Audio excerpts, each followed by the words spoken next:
All right, so with The Little Mermaid finally hitting theaters and doing really well at the box office, we are going to be ranking 20 Disney live-action remakes that they have done throughout the years. There are good ones, there are bad ones. Let's get into it.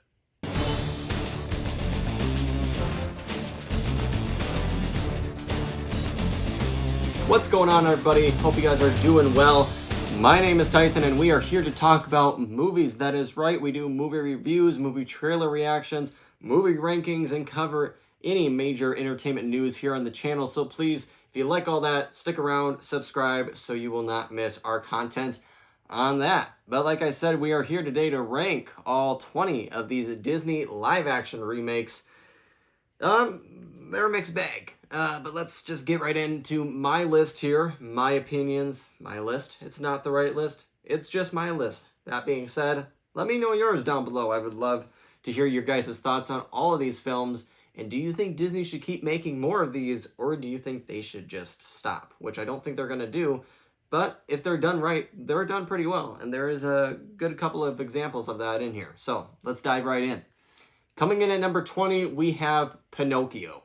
This is one of the newer Disney live-action films that went straight to Disney+. It had the looks of being great. Robert Zemeckis was directing it.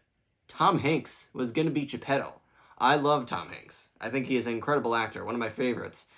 This film just did not work for me at all whatsoever. This film came out just the same year as Guillermo del Toro's Pinocchio came out on Netflix. That film is incredible. This film, I wish it was, but it's not. Guillermo del Toro's film is fantastic. I could be sitting here for hours talking about how incredible, immersive, just beautiful that movie is. Unfortunately, I can't say that about this Disney live-action one. It just did not work story-wise. The CGI on Pinocchio didn't look great at all, in my opinion. And it just kind of was goofy. It just didn't work. So Pinocchio's number 20. Coming in at 19, we have Alice Through the Looking Glass. I quite enjoy the first Alice in Wonderland, and you will find that out soon. But this film was not up to the standards of the first one, and I just didn't think it was actually necessary. The cast does a fine job in it, but it just is kind of a convoluted mess. It didn't really do much for me. It didn't grab me in. I kind of was just waiting for it to be over, and that's not what you want in a movie at all.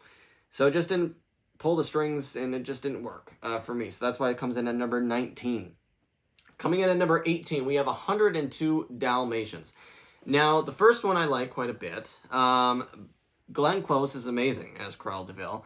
But because she was so amazing, I felt that this one was more trying to just be centered around her. And that is the reason why this whole story existed, why the second movie existed. They were like, oh, they really love her as Cruella de Vil. Let's do another one and get her back in here.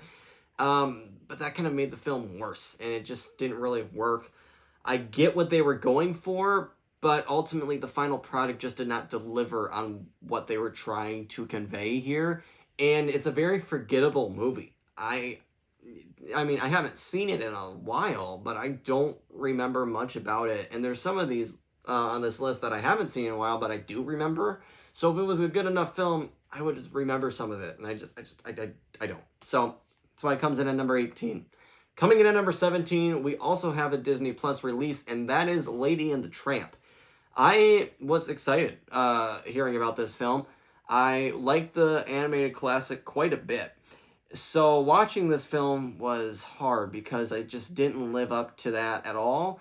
And it wasn't that enjoyable. I felt some of the CGI was off. It's hard, I get it, to make, like, especially when it centers around two dogs, it's hard to make that look as realistic as possible. And it's hard to make that, good, to be honest with you. It's hard to do that. But I just wish this film did more of it good, and it just didn't. It's just more bad. I have rewatched it 3 times, and each time I watch it, I almost find something to pick at when I see it, so it just keeps on lowering through this list. So that is why it's number 18. Coming in at number 17, we have Maleficent, Mistress of Evil. I quite enjoy Angelina Jolie in this role. I think she's outstanding. But this film's story just didn't live up to the first one. It's not a bad film. I don't dislike this film. I can rewatch it and still enjoy it. I think Elle Fanning did an amazing job in here. I'm glad she was back. The characters, the actors did a great job. I get where they were going with the story, giving Maleficent this background, kind of making her an anti-hero in a way in this film. But, you know, it just didn't work for me as great as the first one. So that's why it's a 16. Coming in at number 15, we have 101 Dalmatians. This one is great. I do love this film. I love Glenn Close in this role. I think she's fantastic, like I said in 102. This story does fit a lot better than the sequel. So I quite enjoyed this film. I probably rewatch it. I actually find myself rewatching this film probably about every 2 years, something like that. So I actually rewatched this one in anticipation for this list. And I felt it was a firm 15. I do like some of these newer ones a little bit more, as it is in the 90s, and it doesn't age the best, but it's still enjoyable. So it's number 15. Coming in at number 14, we have Dumbo. I love Colin Farrell. I think he does a fantastic job in here. He also does a fantastic job in Saving Mr. Banks. It's not a remake. It's a live action film, but he's amazing in that film. But he's also amazing in here, and I like what they did with his character. I like what they did with the story of Dumbo. They made it pretty emotional, and I gravitated towards that. It worked for me. Is it greater than the original? I don't know. Maybe not. Probably not. I'm not a biggest fan of the original, though, either. A lot of these films, when they are compared to their original counterparts, don't add up. This film is kind of close for me to the original film. It's kind of on that borderline. I may like it more, I may not. A couple more rewatches may help with that, but it's enjoyable. It's a great story, and I love it. So it's 14. So coming in at number 13, we have the newest Disney Plus live-action film, and that is Peter Pan and Wendy. This one is okay for me. It doesn't really capture the magic, though, I think, of the original one in a way. It does and it doesn't. You know, the original one, this whole story of Peter Pan for me is kind of hard to grasp. Sometimes it's just not my favorite. There's also a lot of Peter Pan movies out there, I think, and I think they should just kind of stop. I think Hook is probably the best one, in my opinion. I don't like how young they made Peter here in this film. Wendy, I thought, was done pretty good. Jude Law as Hook, I liked a lot. My favorite part of this movie, and probably the saving grace of this movie. So that's why I would watch it. Coming in at number 12, we have The Lion King. This one gets a lot of flack because it's not a live action film. The only live action shot is right in the beginning where you see the sun rising. That's the only part of it that's real life. The rest of it is all animation. It is done beautifully, don't get me wrong. It is. But this is where it's hard because in the original one, you have, animated characters can have more expression than realistic animals, obviously. That is where this remake, I think, really does suffer. Also, it's this exact copy of the original. Most of these do change a couple aspects of the original film, which is why I think remakes should exist. Don't make it a cut-for-cut same exact one. That is why this one kind of fails, along with the animals not being able to have the facial expressions I think needed to convey the story. That is why animation is great, because you can do that in animation. But as we see here, you can't do it great in live action. That being said, I think Jon Favreau does do a great job still directing it, and I like the voice cast a lot. I love that they kept James Earl Jones as Mufasa. Great touch. I love that guy. So, The Lion King is number 12. Coming in at number 11, we have the original Maleficent with Angelina Jolie. This one I like quite a bit. It has a great dark tone to it, I think.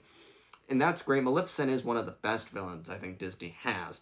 And Angelina Jolie definitely carries this movie, carries this performance. It's outstanding.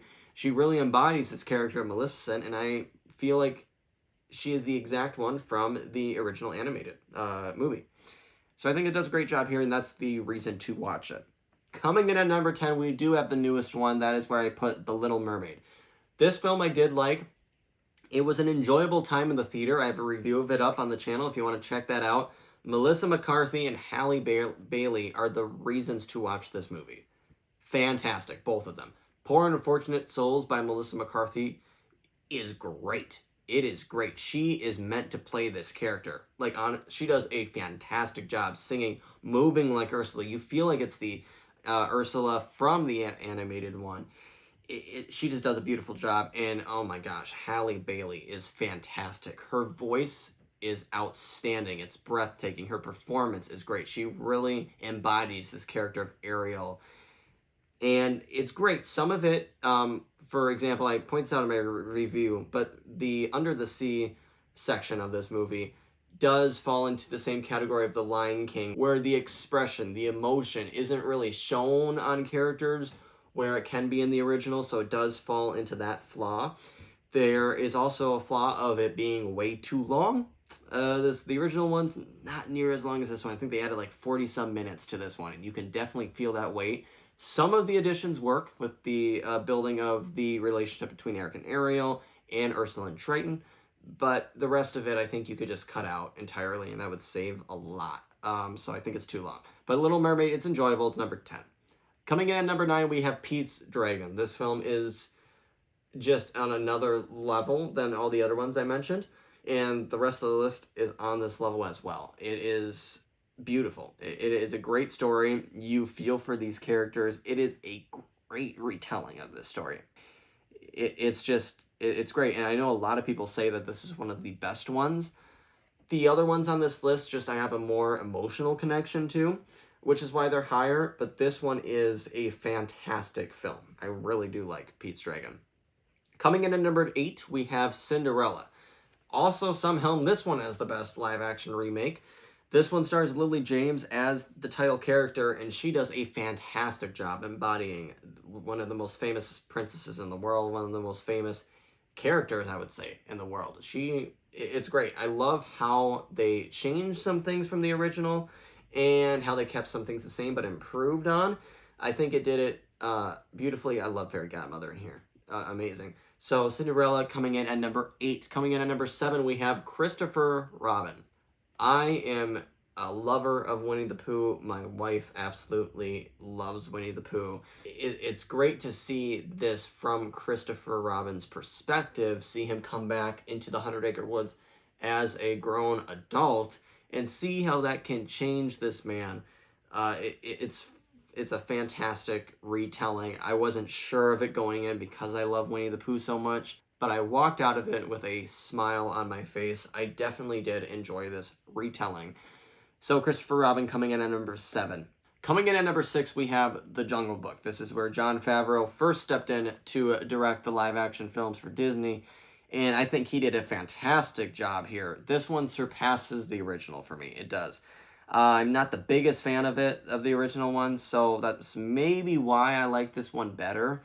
But I think the animation done here, the CGI is done great.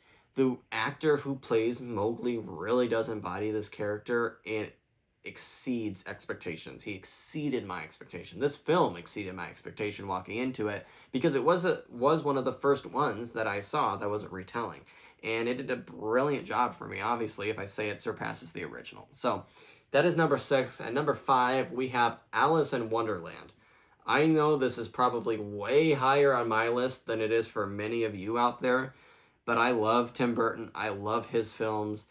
And this one, just every time I watch it, I love it. I mean, Helen Bonham Carter is fantastic, and seeing her as the Queen of Hearts, oh, she does this role so well. Johnny Depp as the Mad Hatter, I will be honest, it scared me as a kid. It did. His face scared me as a kid, and it still scares me seeing the Mad Hatter on screen, so it's hard to get past that part. But I love how they retold this in a certain Tim Burton way, and it works for me every single time. I just think it's brilliant. I really do. So number 5 for that one. Number 4 is Mulan. This film surprised the hell out of me. I didn't think this one was going to be good because they were removing the songs, and they were removing one of my favorite Disney characters of all time, Mushu. Eddie Murphy's beautiful portrayal of Mushu is fantastic. And I was so disappointed that they weren't going to have him or the songs in this film. But seeing how they reimagine this whole entire story it makes sense why it's not in there. This is specifically done as it focuses on this girl who wants to help her father, keep honor to the family, not see her father be killed, takes his place, and it goes into the action way more than I thought it was going to. And I loved that. It just revitalized my love for the original Mulan and also this one. Mulan, the original, is one of my favorite Disney films of all time. So this one does not quite exceed the original film for me, but I think if I wanted it to be retold anyway, this is how I would want it to be done. And like I said, wasn't high on the film coming into it, but coming out, pleasantly surprised. That's why it's one of my favorites at number 4. Number 3 is Cruella. I did not expect to love Cruella really as much as I did. Emma Stone plays this character. Oh, the way she plays Cruella is just, it's amazing. She is fantastic in this role. She's fresh off an Oscar win when we watch her in this film, and you can see why. I mean, her and Emma Thompson being the antagonist in this film, which is a little weird that they make Cruella like an anti-hero in a way, because we know what she's like. So it's weird that they try to make us like love this character that likes to, you know, kill dogs and use them for her fur coats and everything like that. So a little weird on that end, but how it's done for the most part is great. Paul Walter Hauser is in this movie and he's fantastic. I love seeing him in anything, and he's funny as hell in this movie. So Cruella is great. I would, if you haven't seen it, because I don't think a lot of my friends haven't, I recommend this one. It's one of the best. Coming in at number 2, we have Beauty and the Beast. Now, Beauty and the Beast is one of my favorite Disney films of all time, the original one, the animated one. So for it to be as high as it is in this live action retelling tells a lot. A lot of people that I've talked to complain about this film so much. I just don't get it. Like, I love the original one. It's maybe the best Disney one that they've ever put out. It was nominated for Best Picture, for crying out loud. Come on, how better can you get? But the way they retold this, I think Emma Watson actually did a fantastic job as Belle. She gets hate on this movie. I don't understand why. I think her singing is beautiful. Her acting in this is beautiful. Luke Evans as Gaston is fantastic. He is actually my favorite part of this movie. I love Luke Evans. And seeing him in here as Gaston, he kills it. Josh Gad is amazing. Ian McKellen is in here as Cogsworth. I love Ian McKellen. Fantastic. Ewan McGregor is in here as Lumiere. He's just a part of the Disney family. I'm telling you, he's been in so many of these things. But he's amazing. Emma Thompson is in here again, also part of the Disney family. She plays Mrs. Potts. I love everything about it. I love how they reimagined some of the songs, how they added some scenes, how they added stuff to make Belle's past her mother, how they added all that in with the Black Plague. Actually worked for me. I liked that one. I liked all of the additions in here, so that's why it's number 2. But coming in at number 1 is Guy Ritchie's Aladdin. This is a film that I did not think would be as great as it is either. I mean, hell, this is the $1 billion film. This film cost $1 billion at the box office.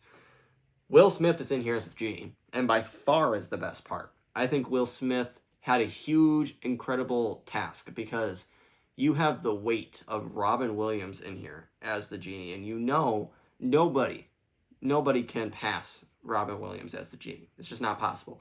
Will Smith knew that, didn't even try to touch it. He just made it his own, and I respect his choice for that because it's brilliant. I love his version of the genie in here. Is it as great as Robin Williams? No, but he knew that. He knew it wasn't going to be as great as Robin Williams, so he made it his own, and I think he did a fantastic job, and it's actually one of my favorite performances of him. It's outstanding. Nina Masood is in here. He's brilliant as Aladdin. We really fall for him, and we fall in love with his character. We want to see him in more things. I think they're still doing Aladdin 2 and 3, although I'm not sure if they still are, but I'm down for it. Guy Ritchie in here. I love Guy Ritchie. I was surprised that they tasked him with being the director for a live-action Disney film, but he did a fantastic job doing it. I mean, this film is just beautiful. Like, again, the CGI in here with Abu is great. The tiger, I forget his name. And Jasmine in here is brilliant. I forget the name of the actress who plays Jasmine, but she did a fantastic job. And so is Jafar. My favorite Disney villain is Jafar. He is a knockout in this role. I love Jafar in here. Menacing as always. Is it as good as the original? No. Is the original one of my favorites? Yes. But does it at least respect the original and improve on some elements? Yes, I think it does. So Aladdin for me is number 1. So with that being said, that does it for me. That is my list of these Disney live action remakes and reimaginings. Let me know your thoughts down below. What do you think about my list? I know some of you are probably thinking, yeah, he has this way too high, he has this way too low. What is he even thinking? I know, it's crazy, but it's just my opinion. I want to know your opinion though. Drop it down below. And if you like what you guys see here, we got more rankings on the channel, movie reviews, movie trailer reactions. We cover major entertainment news. We do it all here on the channel. Please join us. We're trying to get to 1,000 subscribers. We'd love to have your guys' support. So, with that being said, guys, until next time, I'll catch you on the next one.